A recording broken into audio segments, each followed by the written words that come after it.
नमस्कार दोस्तों, very welcome to the heights. Guys, आज मैं लेके आई हूँ आप लोगों के लिए एक सिंपल सी छोटी सी प्यारी सी ट्रिक जो कि मदद करेगी हमें सल्तनत काल की डायनेस्टीज़ को याद करने में। ठीक है, हम उस ट्रिक के माध्यम से सल्तनत काल की डायनेस्टीज़ तो याद करेंगे, साथ ही साथ इसके क्रम को भी हम याद करने वाले हैं। और आज के इस लेक्चर में हम सल्तनत काल के अंतर्गत आने वाली डायनेस्टीज़ के शासनकाल को भी डिस्कस करने वाले हैं। काफ़ी इंपॉर्टेंट है, एग्जाम में पूछा जाता है यहाँ से क्वेश्चन। दोस्तों, मैं ट्रिक में ज़्यादा बिलीव नहीं करती हूँ। मैंने कई लेक्चर्स में आपको बताया कि ट्रिक ज़्यादा मत पढ़िए, लेकिन जहाँ पर इंपॉर्टेंट है वहाँ पर आप ट्रिक का यूज़ कर सकते हो, उन चीज़ों को याद कर सकते हो उनके माध्यम से। ठीक है, ताकि आप जो डीप में हम पढ़ाई करते हैं उनके लिए अपने मेमोरी पावर को बचा सकें। सो स्टार्ट कर देते हैं बिना किसी देरी के। दोस्तों, यहाँ पे सल्तनत काल जो है इसके अंतर्गत हम 5 डायनेस्टीज को पढ़ते हैं इतिहास में। ठीक है, कौन कौन सी डायनेस्टीज है पहले तो याद रखेंगे कि कितनी संख्या है इनकी। तो इनकी संख्या है 5 वंशों को हम पढ़ते हैं सल्तनत काल के अंतर्गत। ये आपको संख्या पता होनी चाहिए कि कितनी संख्या में हम ये डायनेस्टीज है। तो 5 वंश पढ़ते हैं, गुलाम वंश, खिलजी वंश, तुगलक वंश, सैयद वंश और लोदी वंश।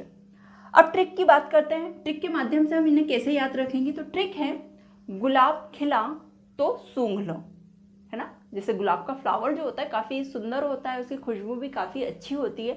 तो गुलाब यदि खिला है तो हम क्या करते हैं, उसे सूंघते हैं। तो ट्रिक है, गुलाब खिला तो सूंघ लो, है ना। ट्रिक को पूरा याद रखेंगे। देखिए कितनी मज़ेदार ट्रिक है।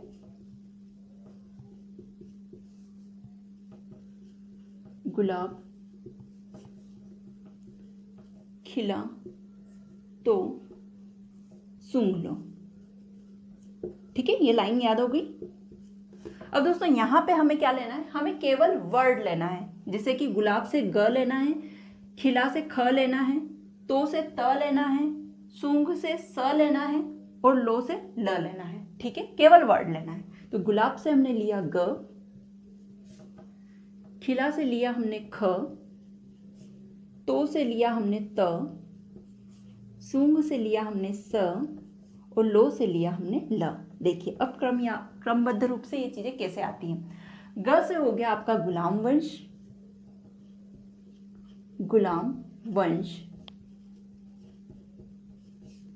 ख से हो गया खिलजी वंश,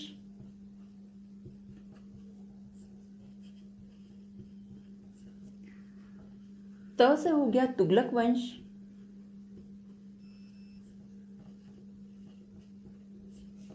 स से सैयद वंश,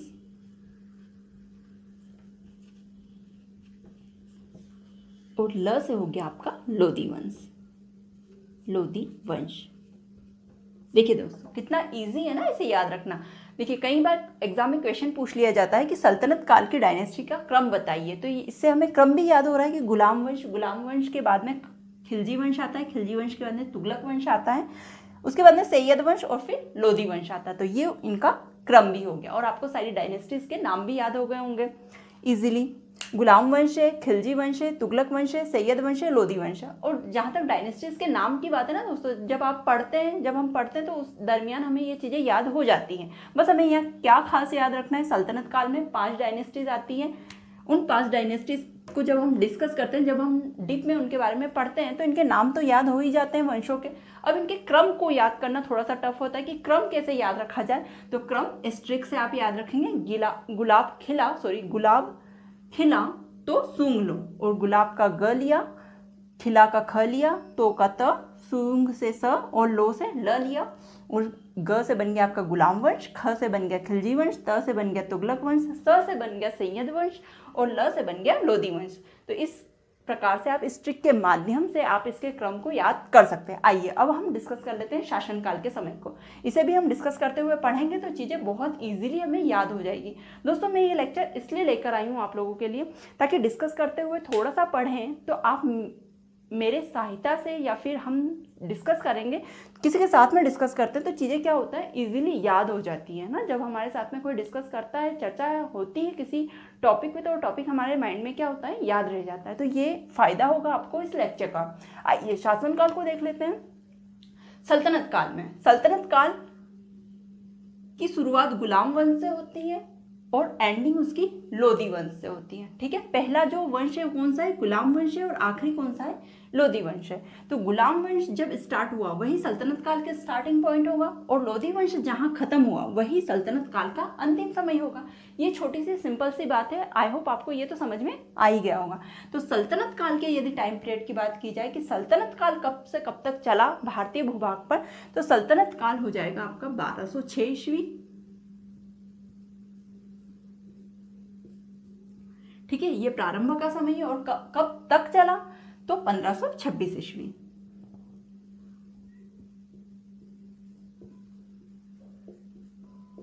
तो ये समय हो गया सल्तनत काल का। अब इस समय को, इस टाइम को आपको याद रखना है। 1206 ईस्वी से 1526 ईस्वी के मध्य चला है आपका सल्तनत काल।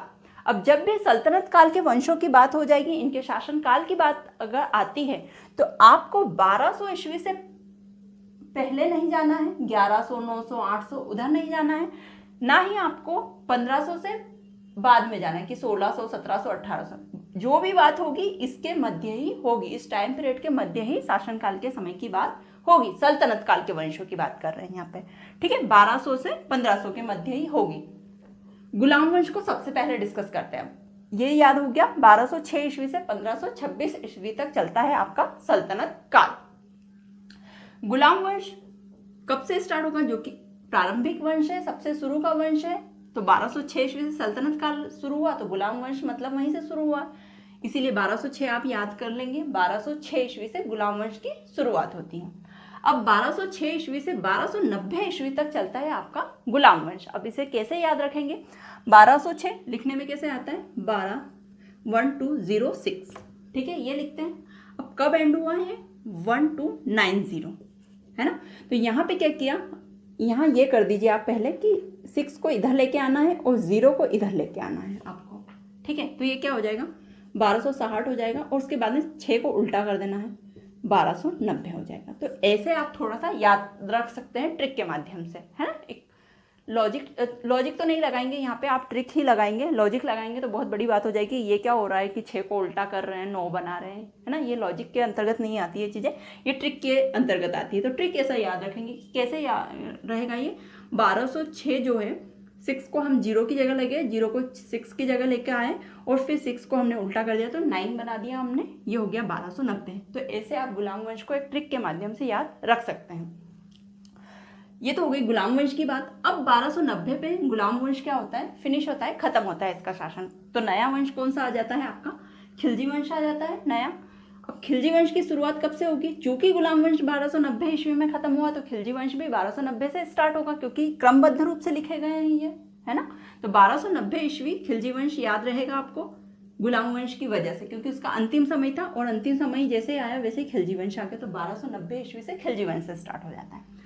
खिलजी वंश का जो शासन था दोस्तों, याद रखेंगे, केवल 30 वर्षों तक चला था। कितने, 30 ईयर्स तक चला था इसका शासन, केवल 30 वर्षों तक। तो 30 वर्षों तक चला था, तो 1290 में 30 प्लस कर दीजिए, बस वही एंडिंग पॉइंट आ जाएगा। तो क्या आ जाएगा, 1320 ईस्वी। तो ऐसे याद रखेंगे। इससे एक चीज आपको ये भी पता चल गई कि खिलजी वंश का शासन कितने समय तक चला था, 30 वर्षों तक चला था। तो 30 वर्षों, तो 1290 में 30 प्लस करेंगे, 1320 हो जाएगा, और ये आपका आंसर आ जाएगा। इसका शासनकाल याद हो गया। ठीक है, 1290 से 1320 ईस्वी। आगे चलते हैं तुगलक वंश की ओर। तुगलक वंश, जैसे ही खिलजी वंश 1320 ईस्वी में खत्म होता है, वैसे ही तुगलक वंश स्टार्ट हो जाता है। तो 1320 ईस्वी से आपका तुगलक वंश शुरुआत होती है, और खत्म कब होता है, 1398 ईस्वी। अब यहाँ पे थोड़ा सा याद करने वाला पॉइंट है। क्या याद करने वाला पॉइंट है, यहाँ पे हम क्या देख रहे हैं, 1320 से शुरू हुआ, 1398 ईस्वी तक ये चला। 1398 ये याद रखना है आपको, ये वाला ईयर आपके माइंड में होना चाहिए कि 1320 ईस्वी से तुगलक वंश की शुरुआत तो होती, खिलजी वंश यहाँ खत्म हो गया, आपको याद रहेगा 1320, लेकिन 1398 को आपको याद रखना है। अब 1398 के बाद में 1398 ईस्वी से 1414 ईस्वी तक के मध्य एक घटना घटित होती है। तुगलक वंश में पढ़ा चुकी हूँ, आप हो सके तो उस घटना को सुनने के लिए, देखने के लिए, पढ़ने के लिए वो लेक्चर जरूर से देखिएगा, ताकि आपको विस्तृत रूप से चीज़ें पता हो। यहाँ पे मैं बता देती हूँ थोड़ा सा कि 1398 ईस्वी से 1414 ईस्वी के मध्य क्या होता है, तुगलक वंश पे तैमूर लंग का आक्रमण होता है, और वहाँ पे भूभाग जीत लिए जाते हैं।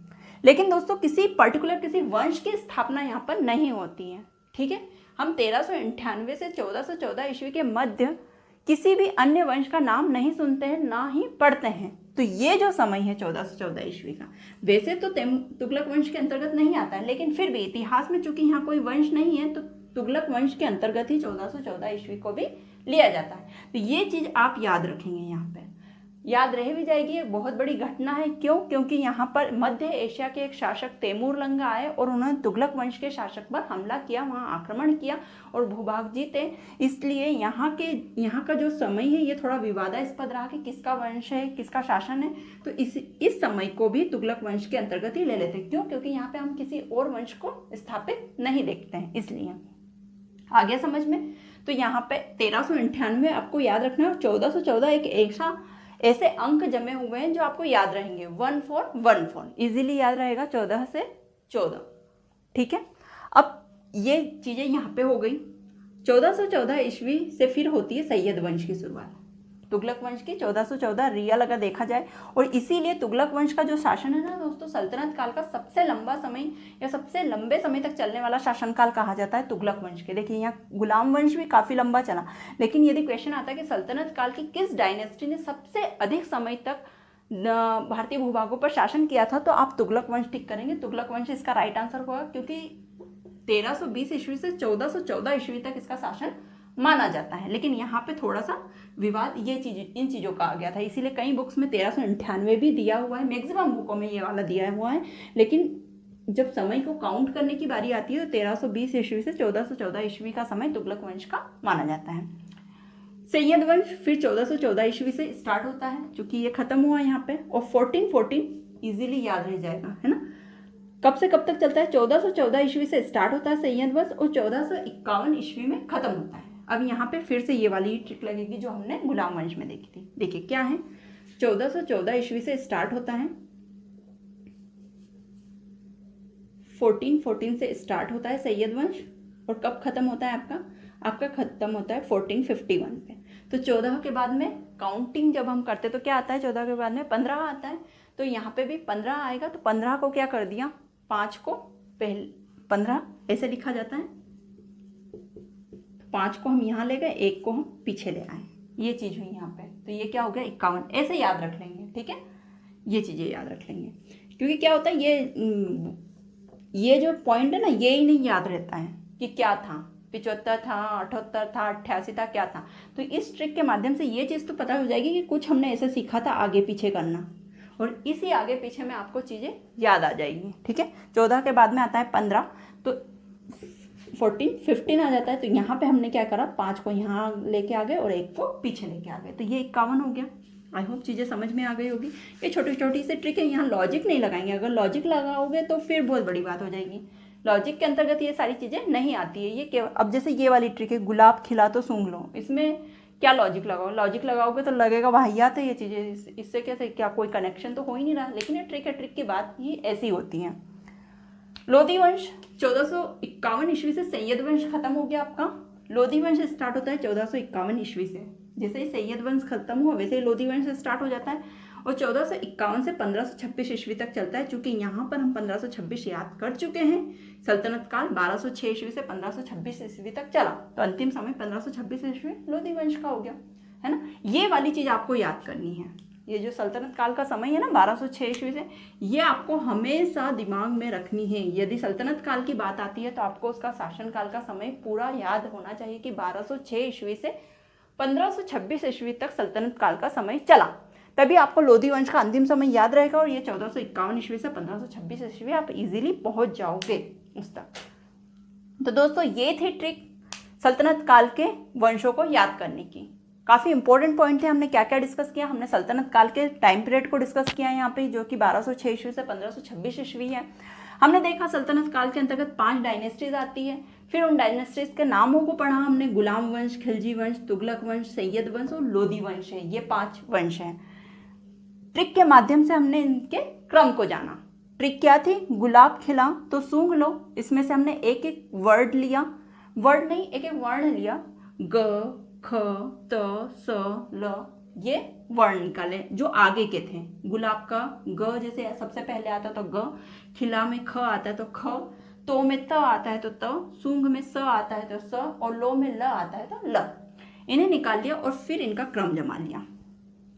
ग पहले आया तो गुलाम वंश, ख आया उसके बाद तो खिलजी वंश, त आया उसके बाद तो तुगलक वंश, स आया तो सैयद वंश, और ल आया तो लोदी वंश। ये था ट्रिक का फॉर्मूला। आई होप आपको लेक्चर पसंद आया होगा, लेक्चर अच्छा लगा तो इसी तरीके से हम ट्रिक के माध्यम से चीज़ों को पढ़ने की कोशिश करेंगे आने वाले समय में। जो जो मेजर पॉइंट है हिस्ट्री में जो याद नहीं रहते और इम्पॉर्टेंट है उन्हें याद भी रखना है हमें, तो उन चीज़ों के लिए मैं ट्रिक लेकर आऊँगी। इसी तरीके से हम डिस्कस करते हुए पढ़ेंगे और ये चीज़ें आपको काफ़ी लंबे समय तक याद भी रहने वाली है। अब मिलते हैं नेक्स्ट लेक्चर में, तब तक के लिए गाइज अपना ध्यान रखिए, अपने स्वास्थ्य का ध्यान रखिए, अपने माता पिता का ध्यान रखिए। Thank you so much and bye bye.